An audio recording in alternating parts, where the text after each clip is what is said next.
mais lembrar, mas só isso já o qualifica e, além de tudo, é um grande polemista nas redes. A gente está sempre fazendo discussões teóricas interessantes e ele vai explicar aqui esse negócio do Bolsonaro, e aqui está todo mundo... Mas não, a gente vai falar sobre Previdência Social. Obrigado, Saxida, por favor. Vamos lá, cadê o mediador? Tá aqui. Obrigado. Saxida.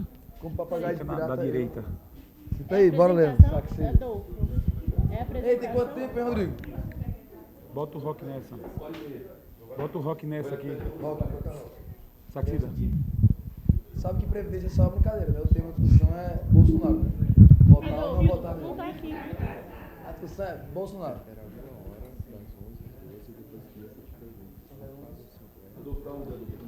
Não tem, não tá aqui. Ah, vai ser assim, então. É só sorteio aqui. Apresentações. Abriu o diretório? Apresentações? Considerações sobre o PEG. Apresentações, palestras. Isso. Aí coloca na ordem de data. É a primeira. Lá em cima, lá em cima. Previdência, reforma da Previdência. Deixa pra fora.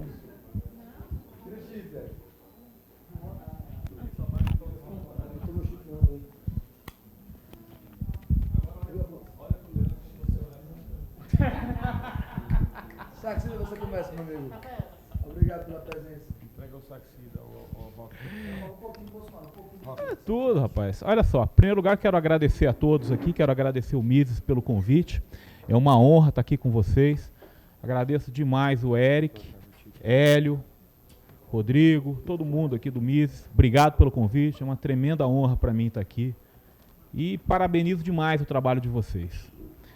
Já debati uma vez com o Leandro, uns 5 anos atrás, foi excelente. 3.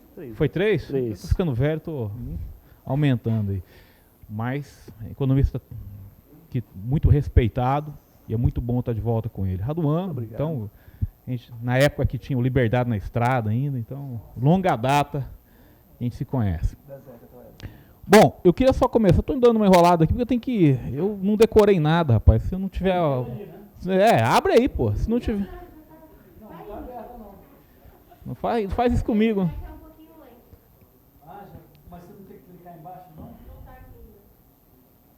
Mas é isso, começando a palestra aqui, tem uma frase que eu gosto muito dita pelo Bolsonaro, né? Que diz... Que diz que você é eternamente responsável por tudo aquilo que cativas, né?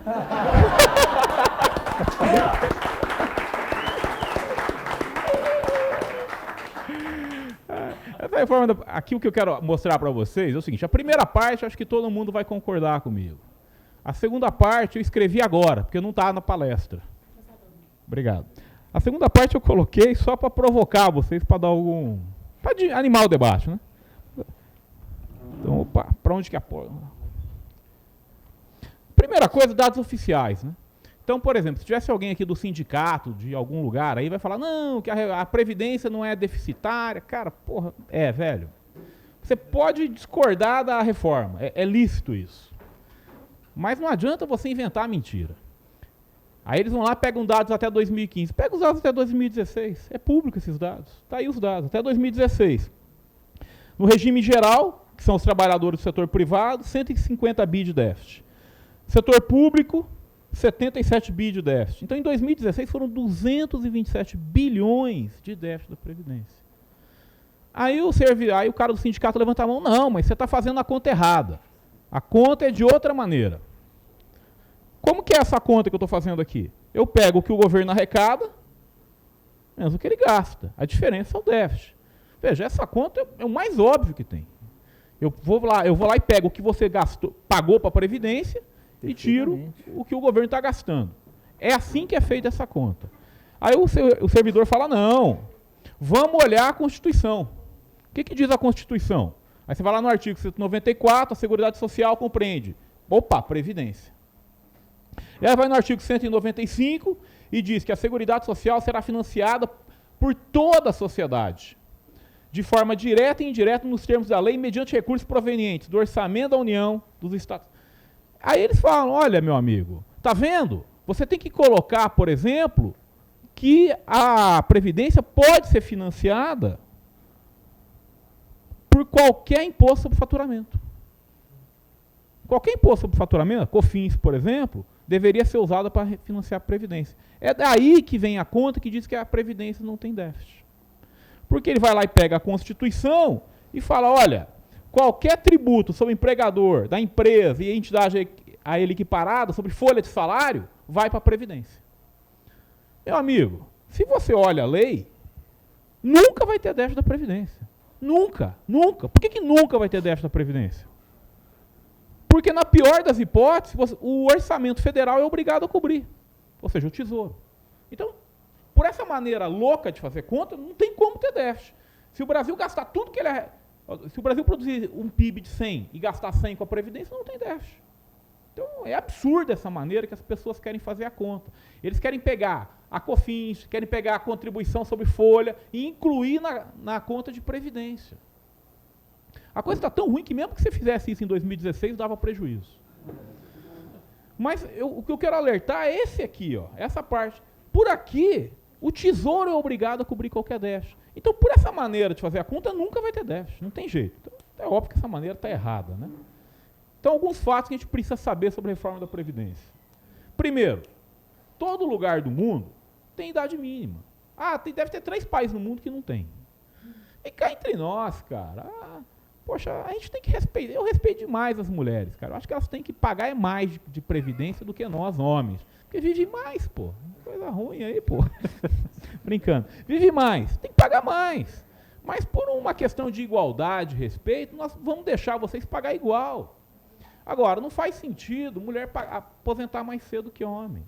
Eu tenho jornada dupla. Porra, eu também tenho, cara. Também tenho. Todo mundo aqui tem. Todo mundo aqui lava roupa. Já foi aquela época que só mulher lavava. Não existe. Outra coisa, se eu tenho um problema na Previdência, onde é que eu tenho que corrigir? É na Previdência, não é no mercado de trabalho. Se eu tenho um problema no mercado de trabalho, é no mercado de trabalho que eu corrijo, não é no mercado de saúde.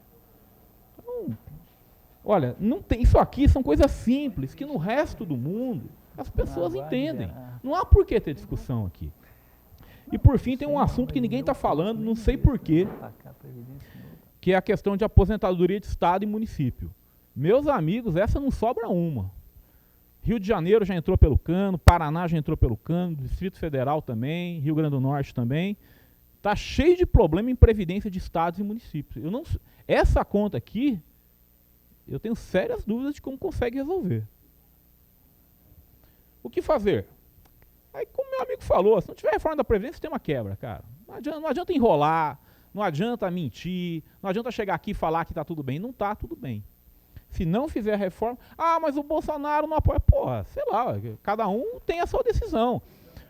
Não, mas é sério, tem que... Veja só, vamos perguntar para todo mundo, o Alckmin apoia? Eu não vi o Alckmin fazer a reforma da Previdência lá em São Paulo ainda não.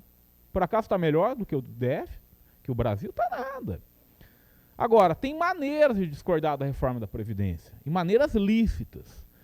E aí você pode dizer que o Alckmin está certo, que o Bolsonaro está certo, que o fulano está certo. Agora, essa é uma discussão saudável e que tem que ser feita. Agora, a discussão saudável que tem que ser feita é como mexer na Previdência. Dizer que não tem déficit, isso é mentira, cara. Isso aí é conversa para boi dormir. Então, temos que mexer nessas coisas aqui. Reforma. Essa aqui, ó, é o que eu acho que tem que fazer. Aí você fala, pô, Adolfo, mas é meio dura essa reforma que você está propondo. Cara, mas se não for assim, não resolve. Primeira coisa, não dá para ter aposentadoria por tempo de serviço. O que é aposentadoria por tempo de serviço? Você começou a trabalhar com 18 anos, contribui por 35, se aposenta aos 53. Não dá. Não dá, cara. Mas eu comecei a trabalhar com 18, eu já contribuí 35 anos. Foi, meu amigo. Não dá, esquece. Aí você fala, o pobre... Mentira. Nenhum pobre se aposenta por tempo de contribuição. Nenhum. Por quê? Porque todo mundo que tem baixo nível educacional dificilmente consegue contribuir 35 anos para a Previdência. Geralmente contribui 20, e olha lá. Então falar que pobre vai perder aqui é mentira. Então o que eu estou trazendo para vocês são fatos. A gente não tem que ficar inventando. Tem como você ser contra a reforma. Mas você não pode ser contra uma reforma falando mentira. Então, primeira coisa, tempo de contribuição tem que ser revisto. Não, só para vocês terem uma ideia, a média de idade de homens que se aposentam por tempo de contribuição é 54 anos. Cara, um homem que se aposenta com 54 anos, esse cara vai viver até os 80. Não dá, não tem dinheiro, não tem como resolver um problema desse. E a média de idade das mulheres que se aposentam por idade, por tempo de contribuição, é 49. Cara, não tem como manter um sistema desse, não é certo. Outra coisa, tem que jogar a idade mínima para cima. O governo está falando em 65, ele está bonzinho, está baixa essa idade mínima. Tem que subir, tem que ir para pelo menos 67. Ah, Adolfo, mas a expectativa do brasileiro é de 72 anos de idade. Mentira, não é. Mentira. Não, é sério. Tem que ser honesto na discussão. A expectativa do brasileiro é de 72 anos de idade, porque a mortalidade na infância e juventude é alta pra cacete nesse país por causa da criminalidade. Quando você faz contas de previdência, não é a idade ao nascer, não é a expectativa de vida ao nascer que conta. Quando você faz contas de previdência, o que conta é a expectativa de sobrevida quando você se aposenta. E aqui, meu amigo, se você chegar aos 65 anos, a chance é que você passe dos 80 tranquilamente. Então, sabe, esses dados têm que ser honestos. Esse debate tem que ser feito. Outra coisa, aqui, ó, isso aqui eu não ia falar não, tá gravando, é bom porque assim, eu já saio da campanha logo, né? Já resolve a parada aqui.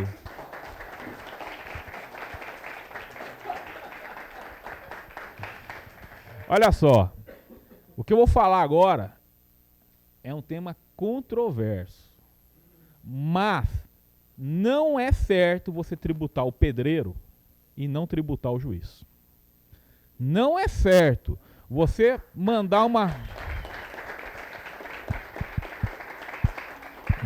Não é certo você chegar e colocar uma reforma que vai pegar quem está se aposentando rural, que está ganhando um salário mínimo, e essa reforma não mexer com quem está ganhando 30 mil por mês. Não dá. Se vocês prestaram atenção no que eu estou falando, o que eu estou falando é totalmente inconstitucional. Porque o que eu estou falando é, nós não vamos resolver o problema da Previdência sem atacar direitos adquiridos. Não tem como. Não dá para o ex-diretor da Polícia Federal, o Daelo, se não me engano, esqueci o nome do cara, desculpe, se aposentar com 51 anos de idade. Aquele cara que estava à frente da Polícia Federal e saiu agora, ele se aposentou com 51 anos de idade. Não dá para isso acontecer. Tá ruim o microfone? Desculpa. Tá? Então não dá para esse cara se aposentar com 51 anos de idade, ganhando 30 mil por mês. Nós temos que mexer em direito adquirido. Aí você fala, Adolfo, mas é proibido mexer em direito adquirido previdenciário. É verdade? É. Mas não existe direito adquirido em direito tributário. Então, meu amigo, você tem que dar uma tributação pesada em aposentadorias que estão acima de 20 mil por mês. Ninguém, prestem atenção no que eu vou falar, ninguém pagou para se aposentar com 20 mil por mês. Ninguém. Desses que estão aposentados, ninguém pagou o suficiente para ter essa aposentadoria. Aí você fala, é possível isso? Vai ter que ser. Agora, tem que ir para o STF. E meu amigo Saraiva Marinho sabe que o STF bloqueou isso aqui. Porque se você colocar a tributação acima de 14%, o STF considera isso abuso, confisco e barra. Agora isso aqui tem que ser mudado. Então, nós temos que repensar essa galera que se aposentou com 50 anos de idade ganhando 30 mil por mês. Não dá para continuar assim. Tem que ter regra igual para todo mundo. Tem que ter regra. Rapaz, funcionário público e privado, homem e mulher, rural e urbano, todo mundo tem que ter a mesma regra de aposentadoria. Não há por que ficar mudando isso. Ah, mas eu quero ajudar o cara da zona rural. O nome disso é outra coisa, é ajuda. Você não tem que colocar isso no mercado de previdência. Enfim, não dá para fazer a reforma da Previdência sem fazer isso aqui que eu falei. Não dá. Não tem como. Por que isso é difícil? Eu estava lá num colégio ocupado, lá em Brasília, dando palestra. Aí cheio de professoras, né? Cheio de professoras. Eu falei, ó, e é bom vocês torcerem pra gente não ganhar, porque o dia que ganhar, vai... Não é a gente, é qualquer um vai fazer o que eu vou dizer agora. A aposentadoria especial vai acabar. Não tem como manter isso. O que é aposentadoria especial? Não só funcionário público, é o seguinte, professor, policial, todos se aposentam em regimes especiais.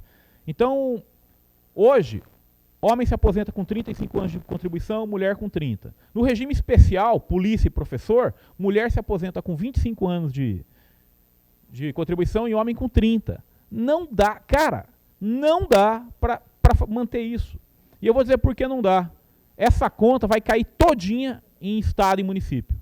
Porque a folha de pagamento dos estados é pesadamente concentrada em pagamento de professor e policial. Meus amigos, a hora que essa galera começar a se aposentar, vai ter mais aposentado do que ativo no setor público. Essa já é a realidade do Rio Grande do Sul. No Rio Grande do Sul, hoje, você já tem mais funcionário aposentado do que nativo. E os outros estados caminham para o mesmo lugar. Como é que você vai resolver um problema fiscal dessa magnitude? Não tem jeito. Isso aqui tudo vai ter que ser mudado. Agora, é justo fazer isso? Veja, eu não estou dizendo que é justo. Eu estou dizendo que se não fizer isso, eu não sei como as contas vão ser pagas. Eu não estou dizendo que é justo. Eu estou dizendo que se não fizer algo parecido com isso, eu tenho sérias dúvidas de como os estados, municípios e a União vão pagar as contas. Vai ser um grande Rio de Janeiro geral. Olha só.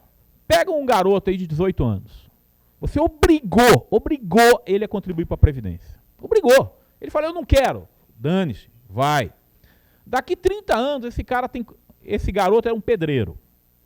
Então ele começou a contribuir com 18, 30 anos depois ele tem 48 anos de idade. Ele é um pedreiro de 48 anos de idade. Ele vai se aposentar daqui 5 anos, ou seja, aos 53. Aí é muito fácil para mim lá de Brasília, ar-condicionado.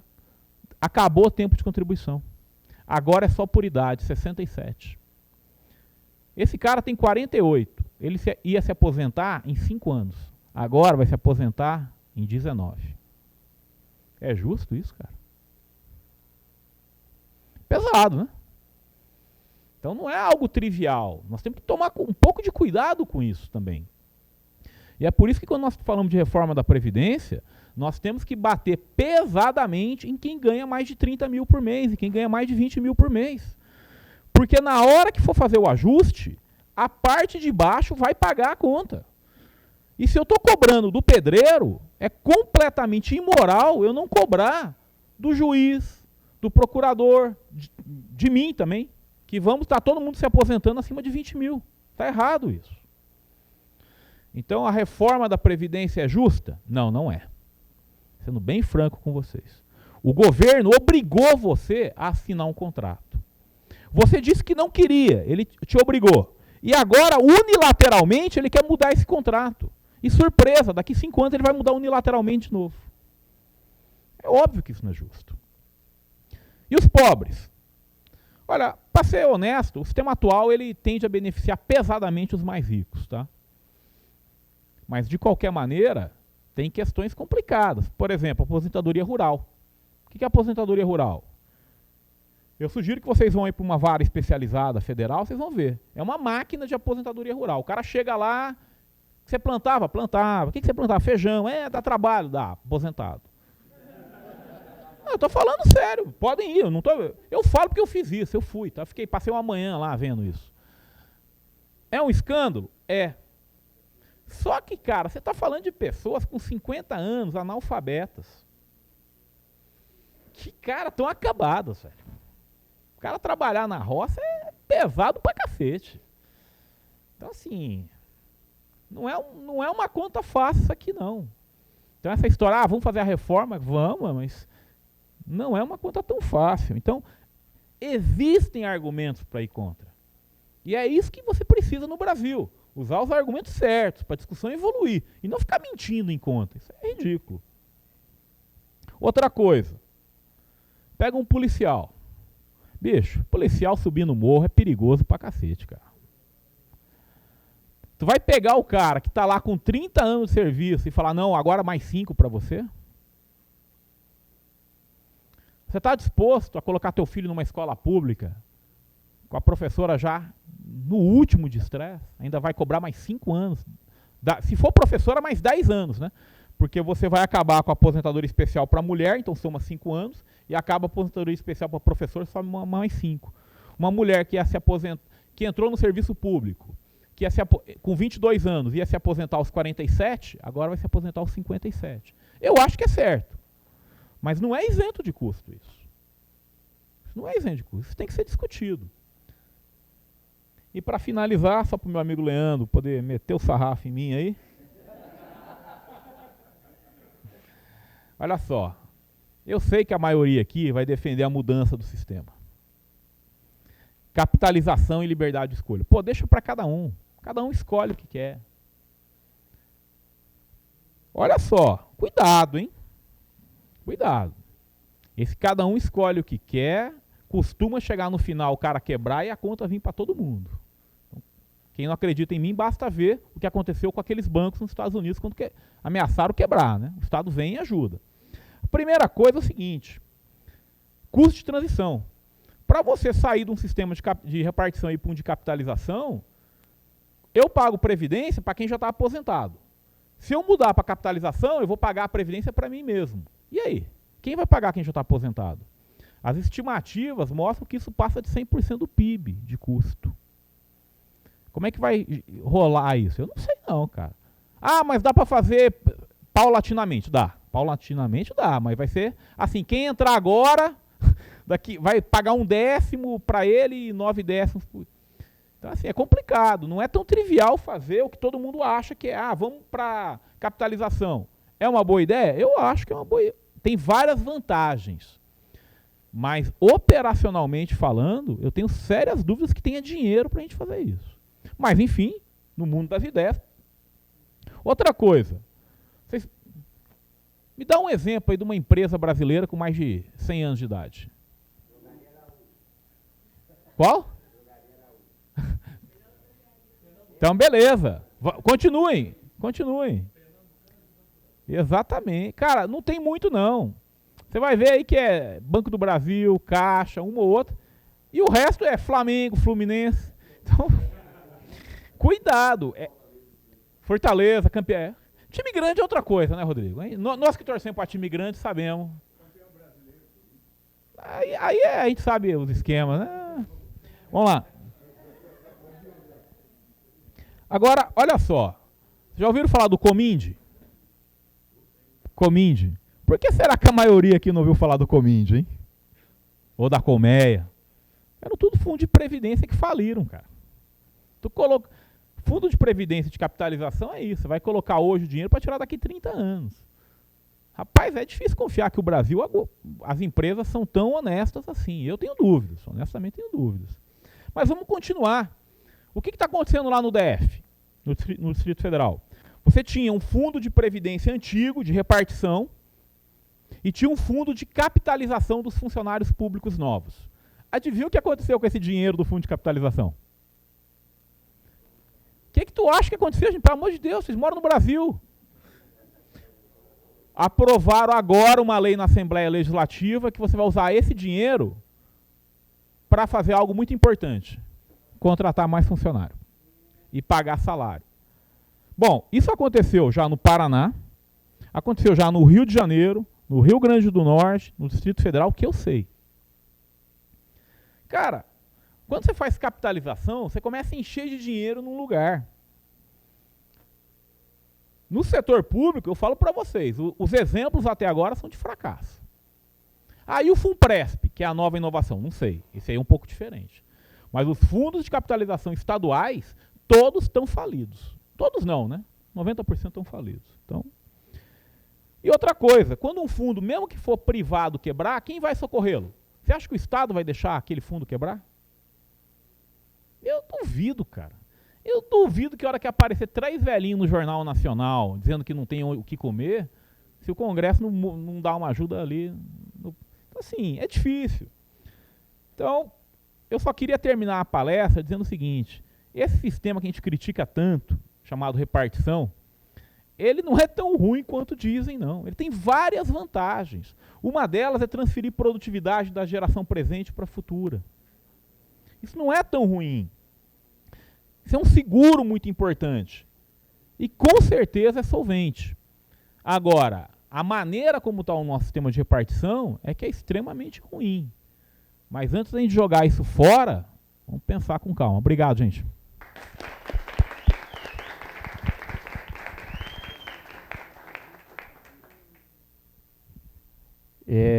Bom, o Adolfo fez todo o trabalho sujo e difícil e deixou a parte mais gostosa para mim.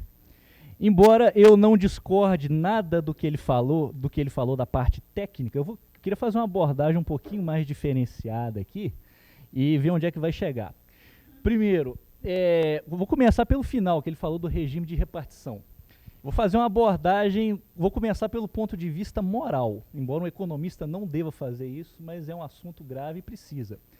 O atual modelo previdenciário, ele é totalmente imoral e antiético. Por quê? O trabalhador hoje, ele é tributado, uma parte da renda dele é expoliada e imediatamente repassada para um aposentado que ele não conhece. Tem gente que acha que o sistema de previdência funciona assim, você paga, o governo pega o dinheiro, investe num fundo, o dinheiro fica rendendo e no final o cara vai lá e pega o dinheiro. Não é assim que funciona. Isso seria o regime de capitalização. O atual regime funciona pelo sistema de repartição. Você trabalha hoje, você é tributado, você é expoliado, o governo pega seu dinheiro, repassa para um aposentado que você não conhece, e ele faz isso com a justificativa de que quando você se aposentar no futuro, o cara que estiver entrando no mercado de trabalho vai ser tributado e expoliado para sustentar você. É assim que funciona. Você hoje tem que bancar a aposentadoria de avós e pais que você não conhece, para que no futuro os filhos e netos da geração próxima paguem a sua aposentadoria. Isso é imoral.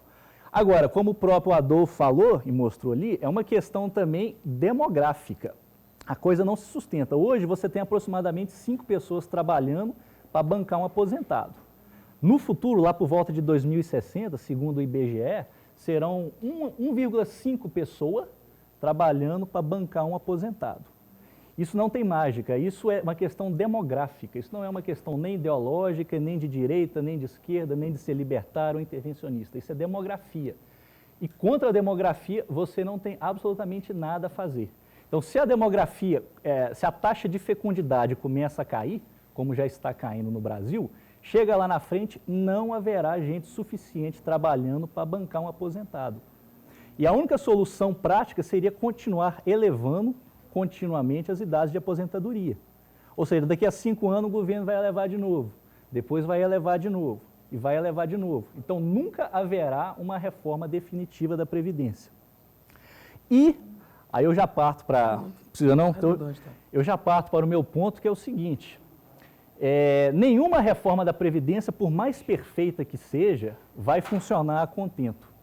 E por um motivo muito simples, não existe uma solução coletiva. Toda solução é individual. Eu, por exemplo, tenho a solução para a minha Previdência. Eu corro do INSS, eu nunca dei nada para o INSS, tudo que eu recebo eu poupo ao máximo e invisto de uma maneira que eu acho sensata. É função minha saber investir bem, porque eu sou economista. Então, eu tenho a solução para a minha Previdência e, se Deus quiser, para a da minha filha.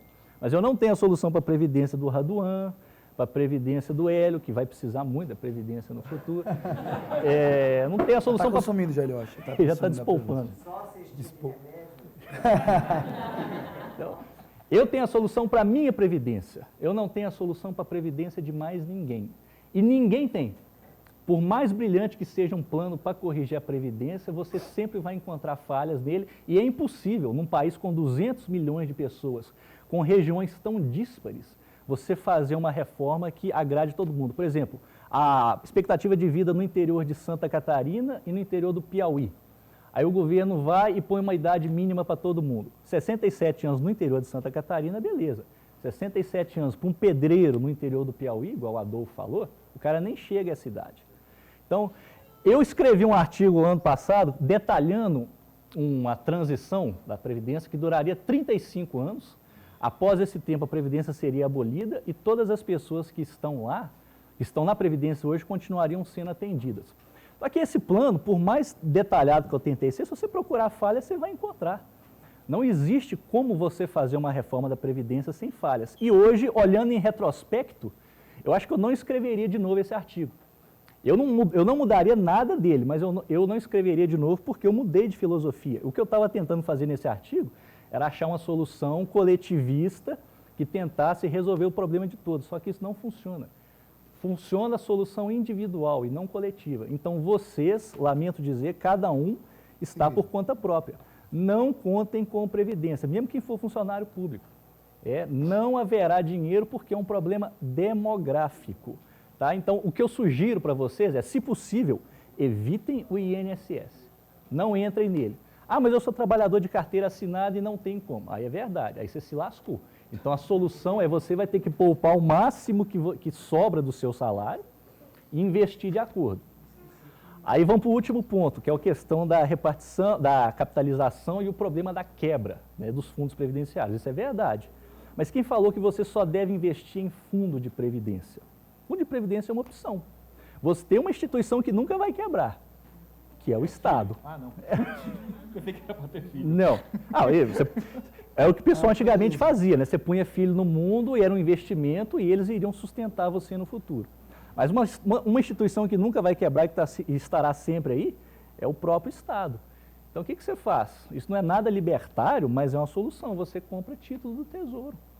O Estado estará aí, o governo federal estará aí pelos próximos 100 anos. Na última das hipóteses, para honrar esses títulos, ele vai inflacionar. O governo do Estado não pode fazer isso. Então, o governo federal pode. Por isso que o governo do Estado quebra, igual o Rio. O governo do Rio não tem como imprimir dinheiro para continuar pagando funcionário. O governo federal, na última instância, em última das hipóteses, ele pode trocar a Constituição, alterar a Constituição e permitir que aqueles títulos sejam monetizados. Ou seja, previdência privada quebra, previdência estatal não quebra. E aí, só para concluir, vai ter uma situação bastante irônica, porque o governo aprovou o teto de gastos, né? Ele só pode gastar a inflação do ano anterior. A inflação do ano anterior foi 3%, 2,95%, 3%. Só que os gastos da Previdência crescem, acho que de 8% a 10% ao ano. Então, ou seja, o governo só pode aumentar 3%, mas a Previdência já aumentou 10%. Então, qual vai ser a solução? O governo vai ter que cortar 7%. Ele vai ter que cortar em ministério, em secretaria, em agência reguladora, em salário de funcionário, vai ter que demitir. E vai ter que ser assim todo ano, porque a Previdência cresce 10%, a inflação está em 3%, então todo ano ele vai ter que cortar 7% do orçamento. Aí, no extremo, a gente vai chegar numa situação gostosa em que 100% do orçamento do governo vai ser só para a Previdência. Nós vamos acabar virando uma minarquia, porque o governo não vai cuidar de mais nada a não ser Previdência, repassar de um para outro. Então, esse é o ponto positivo de não haver reforma nenhuma. Entendeu?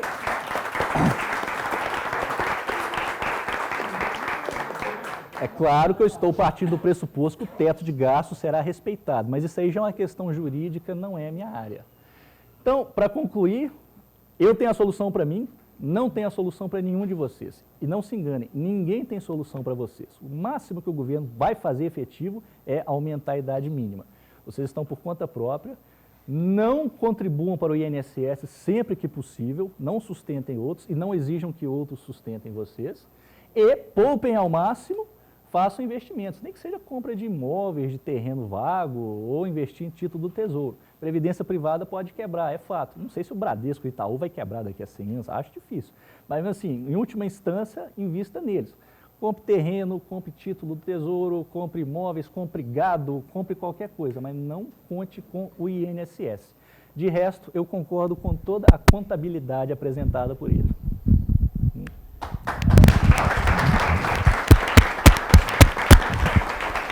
Abre para pergunta. Vamos lá, pessoal, tem tempo de pergunta, certo? Já foi? Mais alguém perguntas? Bia. Olha, do ponto de vista que vocês apresentaram, lascou. Não tem o que fazer. Não. Né? E eu acho que tem sempre aquele lado do coração que a gente, por mais que tente ajeitar de um lado ou de outro, cara, não tem o que fazer, vai de um lado, sempre vai acabar sendo prejudicado, seja o lado mais pobre, seja o lado mais rico. Infelizmente é o lado mais rico que tem que ser ajustado. E do ponto de vista liberal, eu tenho até algumas ressalvas em relação a isso, porque eu acho que não é muito correto. Porém, eu tenho uma sugestão, e eu não sei se todo mundo aqui concorda com isso, mas eu acho que é muito importante que daqui para frente a gente tente, de uma forma ou de outra, começar a incluir educação financeira nas escolas.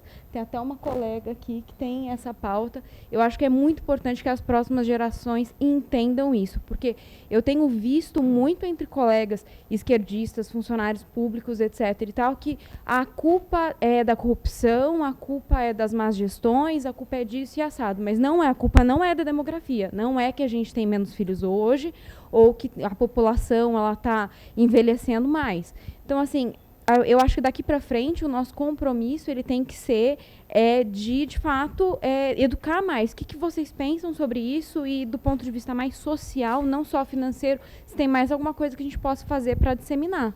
Eu concordo com a educação financeira, acho crucial. O problema é quem é que vai dar. Pessoal, professor filiado à CUT, vai sair alguma coisa daí? Mas eu concordo, tem que ter e começa com os pais, de pais para filhos. Se os próprios pais não têm educação financeira, ele não pode querer que um professor ensine para o filho na escola. Não sei se eu concordo exatamente com a questão da demografia que você falou, porque é um dado. No futuro haverá 1,5 pessoas trabalhando para bancar um aposentado. Não sei como exatamente isso vai se sustentar. Você vai ter que ou aumentar demais a tributação sobre quem trabalha para bancar o aposentado, ou elevar continuamente a idade de aposentadoria. Isso não é ideologia, isso é uma questão de demografia. A taxa de fecundidade realmente está caindo, não há nenhum sinal de que ela vai reverter e vai voltar a subir. Então, não tem como você escapar disso. Então, eu insisto, concordo plenamente, tem que ter educação financeira. Sem educação financeira, ninguém aposenta. Ensinar nas escolas, ok, no mundo perfeito, sim. Mas quem que vai estar preparado para isso com os nossos professores atuais? Isso é algo para a geração futura ainda, tem que ser começado a trabalhar agora. Você pega professor hoje, eles estão tudo quebrados também. Então, que educação financeira que esse cara vai dar? Né? Infelizmente. Então, é o correto, mas é só para o futuro. Adriano. Vou fazer uma pergunta aqui para Adolfo. Adolfo, interessante você falar assim da questão da liberdade, achar que todo mundo... Mas só para jogar uma questão. Por exemplo, tem muitas pessoas que se sentem seguras na Previdência. Você dá liberdade, não significa que vai acabar e quebrou geral. Todo mundo, se der liberdade, nem todo mundo vai fugir. Recentemente, a mãe da Vânia quis fazer um depósito de poupança para os meninos.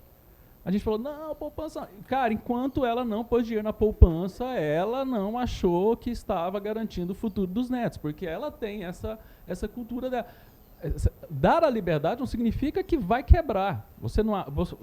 ponderando dessa forma, que existem pessoas que acreditam na Previdência, elas vão ter a liberdade de acreditar na Previdência, isso não causaria essa quebra momentânea da Previdência. Você, ponderando isso, você acha que poderia ser possível a gente abrir para quem quiser sair? Porque tem gente que vai querer ficar. Não? O que você acha? Cara, obrigado pela pergunta aí, Adriano. Obrigado pela pergunta. Talvez você esteja certo, não sei. Não sou um especialista em Previdência, tá? O que eu faço é ler os estudos.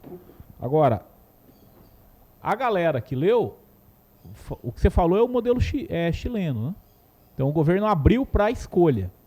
Então quem quer continuar no sistema atual, fica, e quem quer ir para o de capitalização, vai. Realmente não foi todo mundo. Quem sustenta isso aqui para o Brasil é o mito, né? O mito é foda. Mito é foda. Então, quer dizer, eu tô brincando, mas a rigor, quem eu ouvi com essa proposta foi o Paulo Guedes. Tá? O Paulo Guedes é que falou isso. Nós tínhamos que abrir para quem quer sair, e quem quer continuar, continua. Então, é uma solução para diminuir o custo de transição? É. Uhum. Agora, qual o tamanho é que eu não sei. Mas é uma boa pergunta, eu não sei te responder não. Obrigado. Fazer um comentário sobre como foi no Chile, que os números se aplicam parecido no Brasil. Lá, o sujeito e a empresa em conjunto contribuíam com mais ou menos 20%.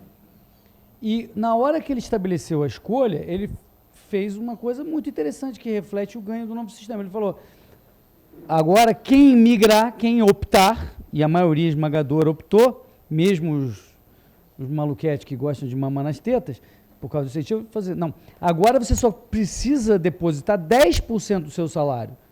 Qualquer imbecil sabe que você teria um ganho real imediato de 10% no salário. Porque você passou a botar 10% ali e tal.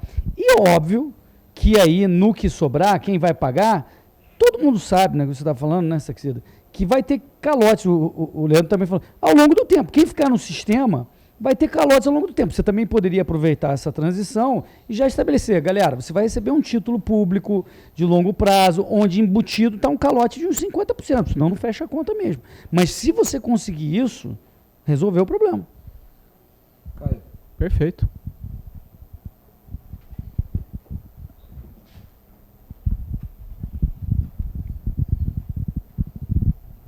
Adolfo, o último slide não ficou muito claro de quais são realmente as vantagens. Assim, teve a questão do risco, sendo que, por exemplo, esse próprio debate é um risco de calote. As próprias reformas, acredito eu, seja uma quebra unilateral do contrato e é um calote pelo menos parcial. Então isso aí já está embutido no fato desse regime.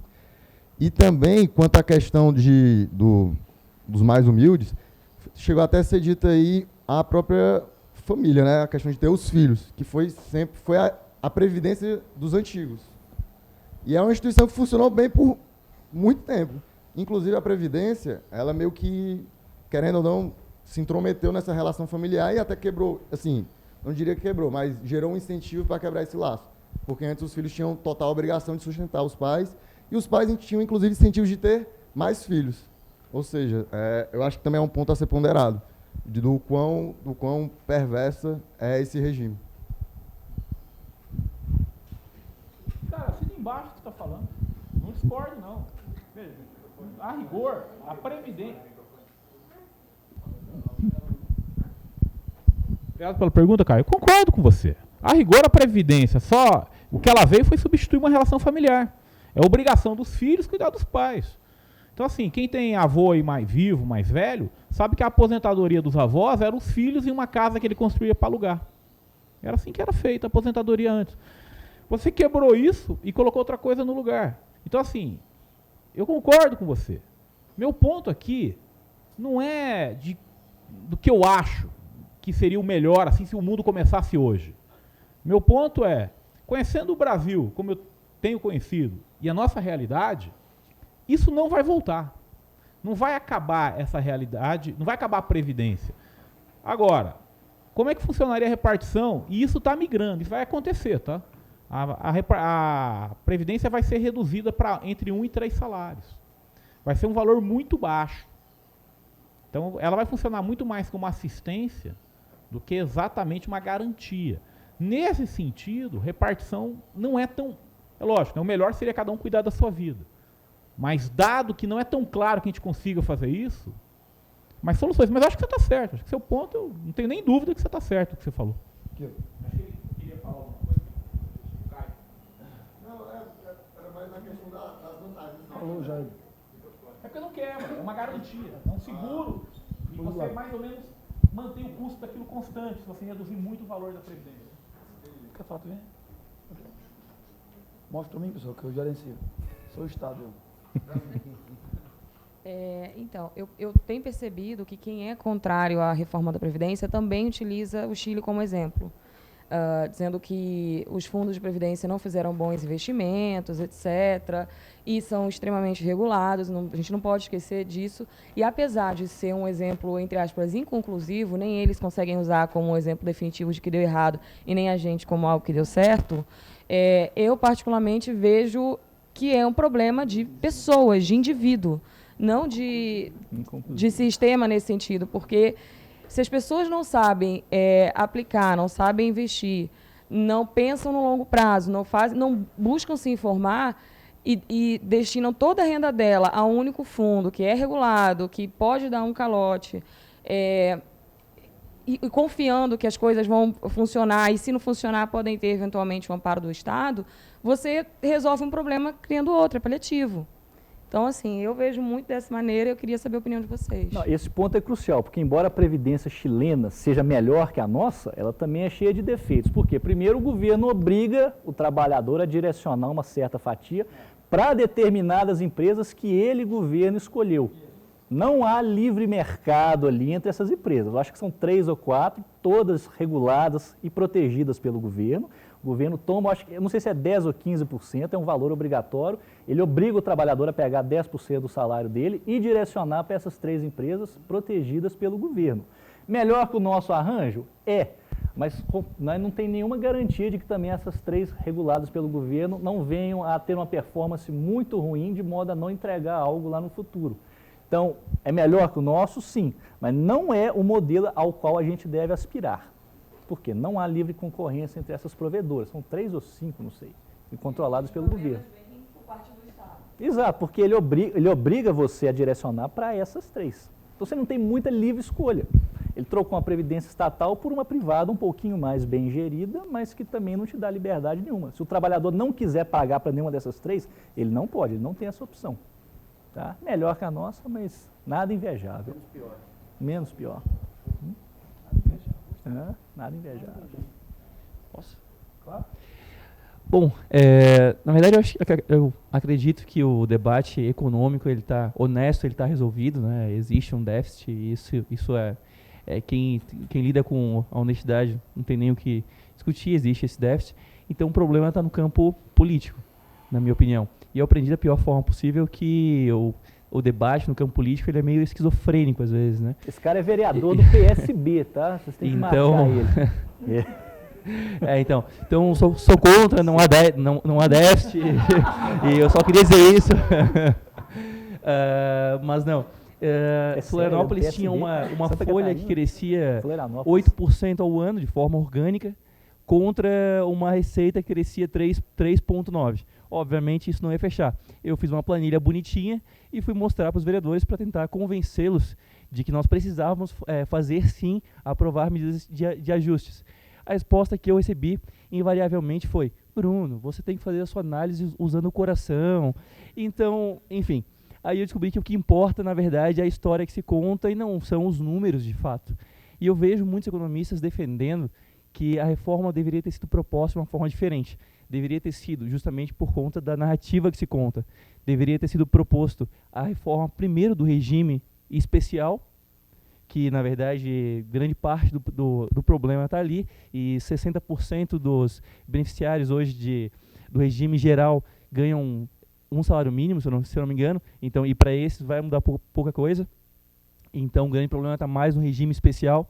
Deveria ter sido proposto separado justamente para ter mais chance dessa narrativa ser imposta e ser aprovado no Congresso. O que os nossos debatedores pensam disso? Posso começar? Claro! A previdência do funcionalismo público ela é duplamente imoral. Primeiro porque o salário do funcionário público vem do tributo sobre o trabalhador da iniciativa privada. Então o funcionário público recebe esse dinheiro espoliado do trabalhador da iniciativa privada. Aí esse dinheiro que ele recebe, o governo fica com uma parte e fala que o servidor é que pagou essa previdência. É igual a máfia, ela extorque R$100 dos comerciantes, fica com 80, repassa 20 para os integrantes, fica com 20, reparte 80 para os integrantes da máfia e fala que os integrantes da máfia pagaram 20 de previdência. O dinheiro nunca veio deles, o dinheiro veio do esbulho. Então, o funcionário público recebe o salário dele do esbulho da iniciativa privada e a aposentadoria dele também, no final, vem dos impostos sobre a iniciativa privada. Então, a previdência do setor público ela é duplamente imoral por causa disso. O salário e a aposentadoria vêm todos dos impostos sobre a iniciativa privada. Agora, por outro lado, também é o grupo mais bem organizado que tem, o grupo de pressão mais bem organizado que tem, e é ele que vai impedir que haja qualquer reforma. Vide o pessoal do sacrossanto Ministério Público agora, né? Eles são os primeiros a se insurgir contra qualquer reforma. E eles são poderosos, porque eles têm uma base eleitoral, é eles que garantem a boa fatia dos votos do funcionalismo para os governos. Então, eu não consigo visualizar esse negócio sendo mudado. E é o que você falou, é imoral. E no final, toda a narrativa vai ficar na questão da emoção, é igual os vereadores falaram com você, que você tem que usar o coração. Então, qualquer debate será desvirtuado por apelos à emoção e não será feito. Eu estou sendo repetitivo, mas é porque é isso que vai acontecer. Nós estamos por conta própria, não será feito porque a emoção vai dominar. Então, não vai acontecer nada e vocês se virem. Tá? A situação é essa. E por causa, majoritariamente, da previdência do funcionalismo público, que é duplamente imoral e suga nossos impostos para eles próprios. Não, eu sou totalmente a favor. A gente está vendo hoje que não é, porque as próprias categorias mais bem organizadas são dos próprios funcionários. E eles vão conseguir se isentar dessas. Pode ter, se a punição que eles vão ter é aumentar 1 ou 2 anos da idade de aposentadoria e tudo. Mas se você achar que eles vão acabar com aquela previdência faustosa que eles têm, com essa vida nababesca deles, isso não vai acontecer por causa do tal direito adquirido. Né? Você pode até falar que para as próximas gerações de funcionário público isso vai acontecer. Mesmo pode até ser, eu tenho dúvida que aconteça. É mais fácil falar assim, daqui para trás está a direito adquirido, daqui para frente nós vamos fazer a reforma. É mais fácil, mas eu também não visualizo esse pessoal deixando. Mas o Adolfo é da área, ele pode falar, porque ele também é um dos beneficiados. Olha só, tem uma diferença entre benefício e no meu caso é merecimento. Né? Olha só, em primeiro lugar quero agradecer o Bruno pela coragem, parabéns, não é fácil mesmo propor um tema desse. Então, de repente a resposta está aí, né? Quem sabe se a gente votasse melhor, votasse com mais gente como você, seria feito. Então, parabéns, deve ter apanhado muito, mas fica aqui o agradecimento. Cara, eu vou discordar de você, Leandro, olha só, vou dar um exemplo aqui. Eu sou funcionário público, eu estou aqui defendendo a reforma da Previdência. Você é um peixe fora d'água. Não, cara, muitos fazem isso. O Biratã está aqui, o Barbieri está aqui, todos defendem. Agora, o que acontece é que existe uma diferença que você foi muito perfeito em falar. A maneira de comunicar a história é fundamental. Então, por exemplo, eu conheço o Abirrâmia, né, que é o cara da secretaria, meu colega lá, que está na Secretaria de Previdência. A maneira que foi divulgado foi muito ruim, você tem razão. Você divulgou que agora para se aposentar são 49 anos de contribuição. Porra. Por quê? Ele sabe tão bem quanto eu que tem que acabar com o tempo de contribuição. Só que em vez de falar, vamos acabar com o tempo de contribuição, ele falou, não, acabar é muito ruim. Então o cara começa com 15 anos, coloca 50 aí, então vai ter 49 anos de contribuição. É isso que eles fizeram. Uma péssima estratégia. Agora está melhorando. Mas eu tendo a concordar com você. Quando você fatia, fica melhor. Essa história de achar que você vai passar uma reforma para todo mundo, isso é ilusão. A primeira coisa, 70% dos aposentados do INSS ganham salário mínimo. Esse é o primeiro dado que a gente tem que saber. Então a primeira coisa que você tem que falar é 70% dos aposentados não serão afetados. Não serão. Não tem 70% da galera não vai ser afetada. Bom, dito isso, vamos olhar agora os outros 30% do INSS. Nós vamos fazer mudanças marginais, com regra de transição. Porque, no fundo, é isso que você vai conseguir fazer, passo a passo. Se você chegar e falar, vou mexer com um regime especial, por exemplo. Não apareceu esse dado, mas já alguém vai mostrar que daqui 50 anos a previdência do setor público está em 0,5 do PIB. Então tá, ela vai cair, tá?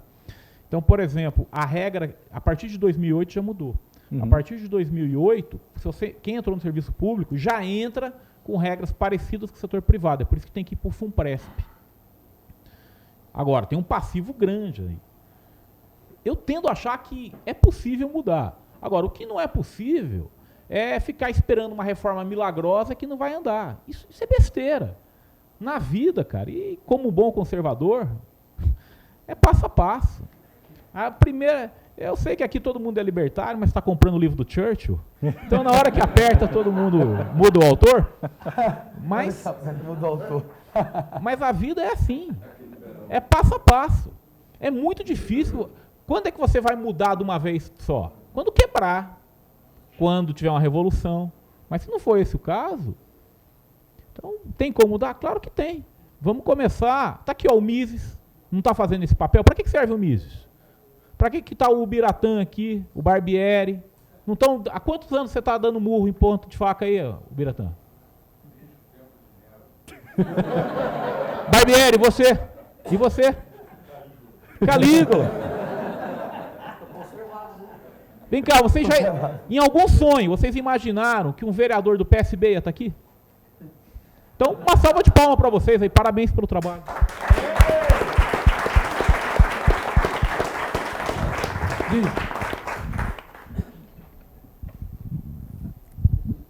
Eu adoro debater esse tema com os meus amigos esquerdistas. E outro dia eles estavam levantando a grave acusação de que o presidente Temer quer que você trabalhe até morrer. Eu falei assim, obrigado, presidente Temer. Que bênção, né? Você conseguir trabalhar até o dia que você morrer. Gente de 20 e poucos, 30 anos, está preocupadíssima. Quando tiver 65, vai ter que continuar trabalhando. A gente nem sabe qual vai ser o futuro do trabalho. A exponencialidade fala de coisas muito malucas que podem acontecer em 35 anos, né? E que levanta outras questões que a gente gosta de discutir aqui, quando você vai discutir com David Friedman ou com aquele doidão da Singularity University que fala sobre o fim da morte, né? Poxa, isso aí quebrou a Previdência, José Cordeiro. Isso aí quebrou a Previdência, não tem nem reforma que faz, fecha a porta e entrega, né? Só que eu acho isso muito engraçado, porque a questão matemática existe, etc., mas existe a questão moral também, né? Uma questão moral muito grave por trás, porque a própria Ayn Rand falava, né, que um homem não pode viver para o outro, nem pode exigir que o outro viva para ele. Acaba que hoje em dia quem paga a Previdência está, de certo modo, pagando escolhas que outras pessoas que ele não conhece, até você tem uma avó aposentada, tá, mas enfim, não é indiferente, mas que outras pessoas fizeram, né, não tem culpa se elas fizeram escolhas horríveis, tal qual ser funcionário público, entendeu? Eu não tenho, isso não é uma culpa nossa, né, isso é culpa dela, ela que agora arca com as consequências. E a gente acaba esquecendo dessa abordagem moral. E, obviamente, eu sou mais odiado ainda pelos meus amigos esquerdistas que, com 30 anos, estão preocupados com como eles não vão aposentar com 65 anos e poder pegar o cruzeiro do Roberto Carlos para gastar a sua bela aposentadoria. Enfim, eu não tinha pergunta, não. Eu só gosto de fazer esse comentário, porque eu acho interessante.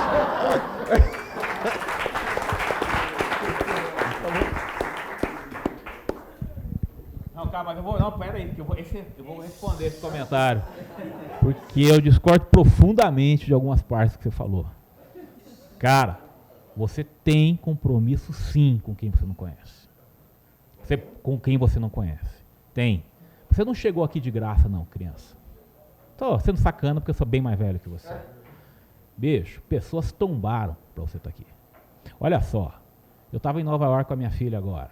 Tem uma estátua lá que diz o seguinte: um agradecimento aos homens livres que tombaram para que outros homens pudessem ser livres. Você tem um compromisso, sim, meu amigo.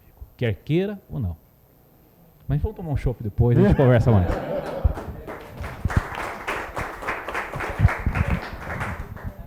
Ó, eu mantenho minha parte e concordo com você. É imoral o atual arranjo.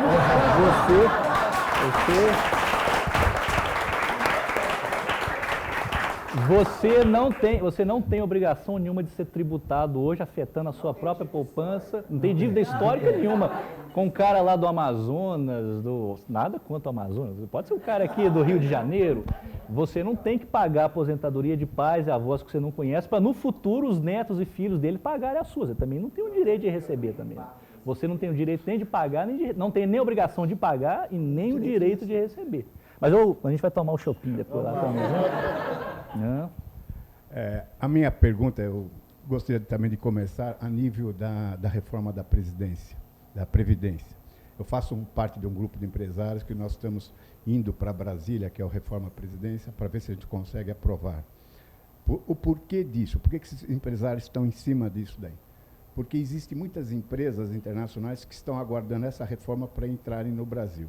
Em contrapartida, muitas empresas brasileiras, mais também do meu segmento plástico, da área industrial, que consome muita energia elétrica, estão indo para o Paraguai, que nós temos um exemplo grande que é do nosso segmento, que é a Estrela, e lá no Paraguai a energia elétrica é somente 70% mais barata do que no Brasil. E o governo paraguaio adotou o sistema canadense e americano na CLT, que lá o funcionário ele faz a sua previdência fazendo um plano de investimento, poupança, tudo mais, e na saúde ele faz lá um modelo de saúde. Este é o contexto que nós estamos batendo lá. Revertendo isso para o Brasil, o que eu também quero bater na tecla no futuro bem próximo, que hoje as crianças, quando nós falamos crianças, um adolescente de 12 anos poderia estar perfeitamente trabalhando com uma carteira assinada para adentrar ao mercado de trabalho. Porque enquanto não se faz isso, o tráfico de drogas adota ele, porque ele precisa ajudar a família. E por que nós estamos esperando para mudar essas leis para retroagir lá atrás? Eu, com 14 anos, já era office boy de uma papelaria e tinha carteira assinada. Então, eu acho que isso é fundamental para, no escopo todo, ajudar a alavancar a previdência e tirar essas crianças da sociedade. Porque, do outro lado, o que acontece? É como está nos estudos que nós lemos, né? Nós tínhamos, há 10 anos atrás, 10 trabalhadores para 1 aposentados, agora estamos chegando em 5,5 para, acho que 1 aposentado, e logo, logo será 1,1 lá na frente, daqui uns 10 anos. Na teoria, está quebrada a Previdência.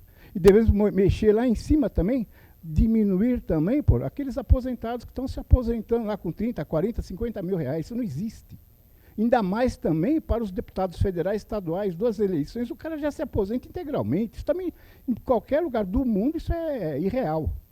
Então, eu acho que dentro desse contexto todo, eu acho que eu bateria muito na tecla também dos jovens já retroagirmos as leis, né, trabalhistas, para que as pessoas, que os adolescentes comecem a entrar no mercado de trabalho registrado aos 12 anos. Quer dizer, isso também acho que vai facilitar muito, no qual a sociedade também está pedindo isso. Porque qual é a mãe que quer ver, em vez do seu filho estar na rua, jogando bola, empirando pipa, não sei o quê, sendo aliciado pelo tráfico de droga, poderia estar numa carteira de trabalho, trabalhando no supermercado, ajudando a família, quer dizer, seria num social, num global geral. Chegando e falando assim, a partir de amanhã, quem tem 12 anos já está liberado para trabalhar. O trabalho infantil voltou a ser legalizado. Esse cara está liquidado.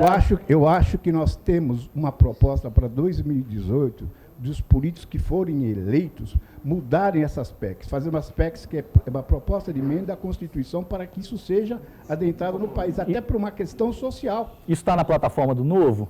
Está. Tá bom, então. E eu sou um dos que vai. Eu sei. Vou batalhar muito em cima disso, porque se nós não fizermos isso, vocês veem o caso do Rio de Janeiro. Sim. Os aviãozinhos são todos os adolescentes que não podem ser presos. Olha, uma criança de 12 anos, 14 anos. Espera aí, com 12, 14 anos eu trabalhava e trabalhava muito. Eu concordo plenamente com a sua solução, mas infelizmente, como é a emoção que está guiando o debate, isso não vai ser aprovado. Mas não vai, mas se nós não começarmos, pelo menos, tem todo o apoio, entrar com essas ideias e divulgar essas ideias, nós vamos ficar estagnados o resto da vida. Vamos estar sempre pensando, é impossível, não vai acontecer. Um dia poderá acontecer. E estimulando a criminalidade, né? Se manter tudo como está hoje, com criança sendo proibida. Né? 12 anos é criança, é um absurdo. Eu queria insistir no ponto do Bruno. Eu acho que a maneira que você lida com isso faz toda a diferença. O que acontece é que a esquerda coloca a foto de uma criança numa carvoaria trabalhando. Aí realmente, aquilo choca horrores. Eu sou um cara, eu não pareço, mas eu sou um cara muito culto. Eu sei quem é a Larissa Manoela, então... a minha filha é fã da Larissa Manoela. Ela é milionária. Alguém vai dizer que ela está errada trabalhando? Se eu trabalhar, se não me engano, com 5 anos de idade. Então, a maneira como você vende isso faz toda a diferença do mundo. Eu queria saber como é que a Globo está contratando aquelas crianças tudo que aparece em novela. Vamos começar a saber vender o nosso peixe também. Então, acho que esse é o caminho. Isso aí não me parece uma pauta tão longa. Vamos ver. Sacida, você falou, eu acho que está fazendo vídeo, eu estou conseguindo ver retorno, é capaz de eu ficar falando sanduíche aqui, Então, você falou sobre tributar a mais quem recebe aposentadoria de 30 mil ou mais, 20 mil ou mais, sei lá. Não pude deixar de fazer um paralelo com o imposto sobre grandes fortunas, que é uma pauta que arrepia qualquer liberal, né? Vai tirar o dinheiro daqui, vai assustar quem gera emprego e tal. Mas, ao mesmo tempo, com a participação do Bruno, ficou bastante claro para mim isso. Esse paralelo pode ser a forma com a qual a gente tente obter de algum adversário socialista, PSB, seja lá qual for o partido. Porque já você quer imposto sobre grande fortuna? Vamos começar aqui. Não sei se é a forma de fazer. Eu sei que é um paralelo bem longínquo, mas poxa, não deixa de ser. Quem está recebendo 30 mil de aposentadoria vai dizer que isso não é para o Brasil uma grande fortuna? Eles vão dizer, não, a gente só considera grande fortuna a partir de tanto. Né? Mas, poxa, para fazer o discurso ficar palatável para os rivais, ou para que eles tenham um momento em que eles ou saiam feito a Márcia Tiburi, ou tenham que concordar com a gente, eu acho que a forma de apresentar é assim, bicho, é o seguinte, a gente está propondo um imposto sobre grandes fortunas, sobre um certo grupo de pessoas dotadas dessas grandes fortunas. Essa proposta eu não tinha pensado nela antes, não, sobre fazer essa tributação, não. Talvez essa forma de apresentar seja mais palatável para quem tanto defende isso. Obrigado, João. Eu não sei responder, cara. Isso aí tem que ser alguém especialista. A gente não tem que ter vergonha de contratar especialista em marketing, cara. Tem que contratar essa galera para saber o que falar. Pega o MBL, são um exemplo de sucesso, cara. O Livres, são exemplos de sucesso. Tem que aprender com eles como se comunicar. Eu, honestamente, não gosto muito dessa ideia a priori. Por quê? Porque renda é um fluxo, né? E riqueza é um estoque. Então, a tributação sobre grandes fortunas é sobre o estoque, não é sobre o fluxo. Então, eu tenderia a achar que não. Mas, honestamente, eu não sei. Tem que ver você, pô. Você está lá na ponta com 50 mil alunos, 700 mil alunos, pô. Então, assim, é isso que nós temos que aprender. Nós temos que aprender a dividir tarefas. Existe uma parte técnica e existe uma parte política. A esquerda faz muito bem isso. Temos que aprender. Eu não sei como. De repente, sei lá, quem é do livro? Pô, vou abrir pro Livres, pô. Quero dizer que eu respeito muito. E, pô, vocês têm que... Eu torço muito para vocês aí. De repente é essa palestra, ó. Próximo. Não? Quem é, mano? Então, por isso que eu tô falando. De repente, ensina pra gente a estratégia aí que vocês usaram. Tem que ser usado.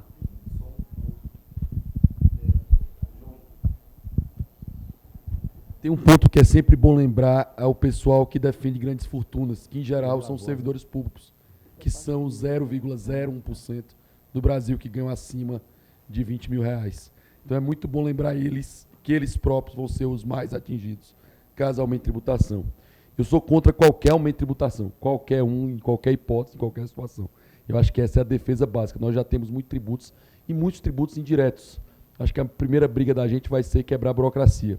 Mas pela forma de atingir a população, eu acho que a gente tem que começar, pelo menos no telling story, na forma de contar a história, parar de tentar atingir as pessoas pela mente e começar a aprender a atingir pelo coração. A ideia liberal, a ideia de liberdade é a ideia mais bonita possível. Se a gente conseguir apresentar isso primeiro e, obviamente, justificar com dados, algo que o Leandro fez muito bem ontem na palestra dele. Ele disse o seguinte, a minha teoria é massa. Eu vou mostrar que a minha teoria funciona. Que, em geral, a escola austríaca, em tese, nem precisaria fazer isso, né? Porque a gente sabe que, a priori, vai funcionar. Né? E ele demonstrou isso. Eu acho que essa sequência de apresentar com o coração para depois atingir a mente funciona. A gente passou anos querendo atingir a mente para chegar no coração. Essa inversão que eu acho que tem que ser feita em termos de contar a história.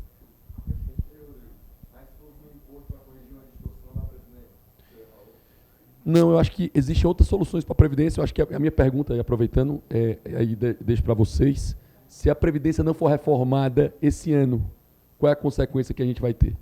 Qual é a consequência para o Brasil em termos econômicos e o que é que pode acontecer em 2020? Aí, vamos pensar, para o próximo presidente, né? Espero que não seja o que você apoia, meu caro Saxida, e nem o de esquerda, certo? Eu espero que você nem apoie mais ele. Vai, acumula as 3 perguntas, matar as 3, vai. Eu queria fazer uma pergunta, não sei se vocês estão cientes, acredito que estejam, em relação à aposentadoria que o Dória está propondo. Ele está chamando de aposentadoria certa para os funcionários da prefeitura. Vocês estão cientes desse... Não em detalhe. Dessa... Não é? Tem pessoal da Fiesp, é isso? Isso. Usar o FGTS, não é isso? Não. O que propõe o FGTS?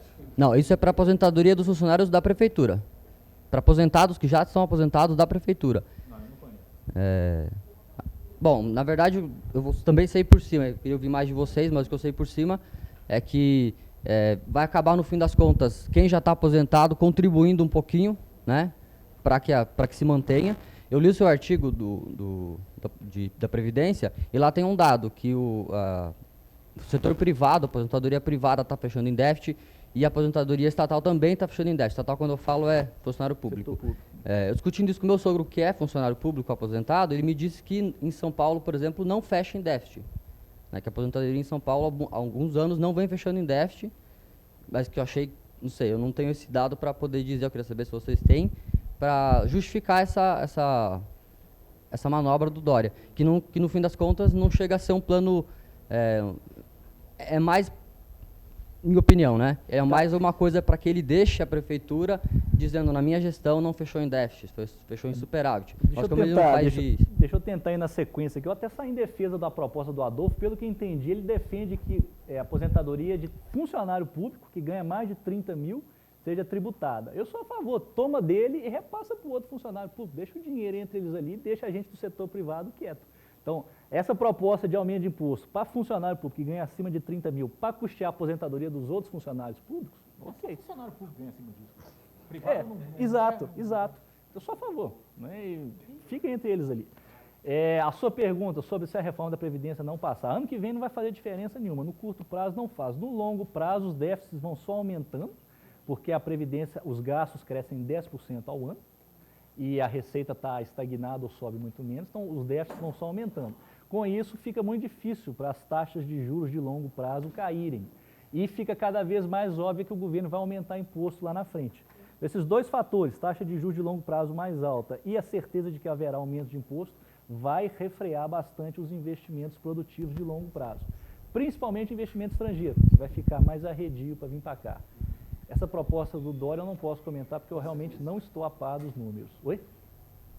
No próximo governo, ele vai receber tudo bagunçado. E vai ficar cada vez mais difícil controlar esses déficits e ele vai acabar tendo de aumentar imposto, gerando toda essa consequência sobre investimentos. Só para dar uma informação, o déficit da cidade de São Paulo foi agora em 2017, é 7,5 bilhões. Então tem. Não tem orçamento separado, né? As pessoas esquecem disso. Bora lá. Oi, Adolfo. Oi, Leandro. Eu só queria fazer um comentário rápido que eu acho que é relevante quando a gente fala sobre previdência.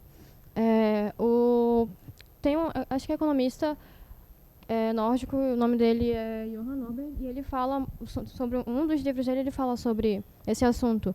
E ele destaca que hoje, graças à evolução do mercado da qualidade de vida e da tecnologia, as pessoas mais idosas não só vivem mais, como vivem melhor com mais qualidade. Então, assim, um ponto importante que a gente devia abordar e isso é uma coisa que quem é contra a reforma da Previdência omite, é exatamente esse dado. De que hoje, uma pessoa idosa, com seus 60, 70 anos, já não é uma pessoa inválida, como seria. Às vezes, aliás, antes nem chegava a essa idade. E hoje, é muito normal a gente ver bairros antigos com pessoas muito idosas vivendo muito bem, com mais saúde do que eu. Né? Então, assim, quando a gente fala sobre previdência, é bom abordar justamente esse ponto, de que hoje é insustentável manter esse mesmo sistema, porque a conta não vai fechar e isso vai continuar piorando justamente porque a tecnologia e o mercado vão continuar evoluindo e as pessoas vão continuar melhorando a qualidade de vida com o tempo. E sobre um comentário rápido sobre a questão do trabalho de adolescentes, geralmente quando se trata sobre isso, tem sempre algum alarmista que coloca justamente aquela imagem de uma criança numa carvoaria. Mas justamente esse ponto. Hoje, a gente não está mais vivendo na época da Revolução Industrial. E graças ao mercado e à evolução das relações sociais, a gente não tem mais uma condição de trabalho ruim. Hoje se trabalha muito melhor, com mais qualidade, e a gente não pode esquecer que hoje nós estamos no século XXI. Acabou essa questão desumana de saúde e de condições de trabalho. E é isso, acho que é um comentário rápido que devia ser destacado. Você tocou no ponto. Tem gente de 70 anos, muito bem de saúde, que já está aposentada e está sendo bancada hoje por um pedreiro lá do Piauí, e o governo quer obrigar esse pedreiro a trabalhar até trabalhar 49 anos para poder aposentar, para que esse pedreiro continue bancando o aposentado que está muito bem de vida. E você também tocou na questão, indiretamente, da taxa de fecundidade. O pessoal está vivendo cada vez mais e melhor. Então, se você for depender de um sistema de repartição para sustentar isso, a conta não vai fechar. Nós vamos chegar tranquilamente a 100 anos. Por causa da evolução da medicina, da qualidade de vida, uma pessoa de 100 anos vai ser corriqueiro. Como é que com o sistema de repartição você vai manter isso? Vai ter cada vez idosos de 100 anos e cada vez menos gente nascendo. Não é só no Brasil. Na Europa está mais avançado ainda. Muito. É possível.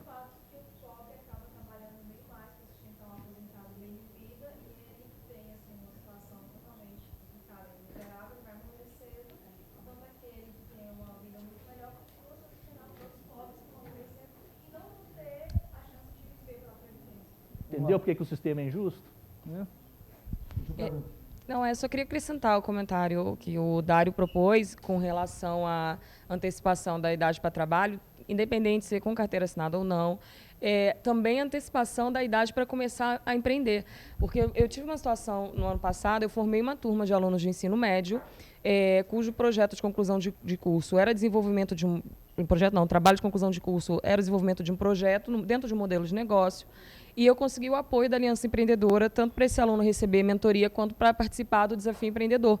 Só que meus alunos têm entre 14 e 17 anos. E apesar de ter conseguido apoio, uma dupla ter ganho o concurso, que era um concurso, não era só apresentação de trabalho, tinha um concurso, eles não puderam receber o prêmio por serem menor de idade. Menor de idade não pode empreender com 14 anos, 15 anos, enfim. E é muito frustrante, porque como eu vou, o que adianta eu ensinar aluno de 14, 15 anos... Hã? Não pôde. Era o regulamento. Não meu, mas da aliança, que era quem estava apoiando. Mas tinham 14, com 16 que pode o pai. Com 14 e 15 não... Bom, teve esse conflito e, pelo regulamento, eles não conseguiram receber o prêmio, dar continuidade.